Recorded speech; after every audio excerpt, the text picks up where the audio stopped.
అసలు యేసు ప్రభు ఆయన త్యాగమే పైనుండి కిందకి దిగి వచ్చాడు, పరలోకం నుదులు వచ్చాడు, మనుషుడిని రక్షిస్తానికి వచ్చాడు.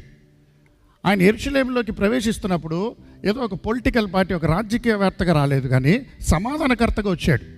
ప్రవచనము పరిపూర్ణం అవ్వడానికి వచ్చాడు. ఆయనే మెస్సయ్య అని నిరూపింపబడటానికి వచ్చాడు. ఒక సైనికుడుగానో గుర్రం మీదనో రాలేదు, కానీ ఆయన గాడిద పిల్లనెక్కి, గాడిద పిల్ల సమాధానానికి గుర్తు, దీనత్వానికి గుర్తు. అదే క్రీస్తు ఈరోజు కూడా సాత్వికంతో మీ దగ్గరికి వస్తూ ఉన్నాడు. ఎవరి దగ్గరికి బలవంతంగా రావట్లేదు, ఎవరి జీవితంలోకి బలవంతంగా రావాలని నీ జీవితంలోకి రావట్లేదు. ఆయన వినయంతో వస్తున్నాడు.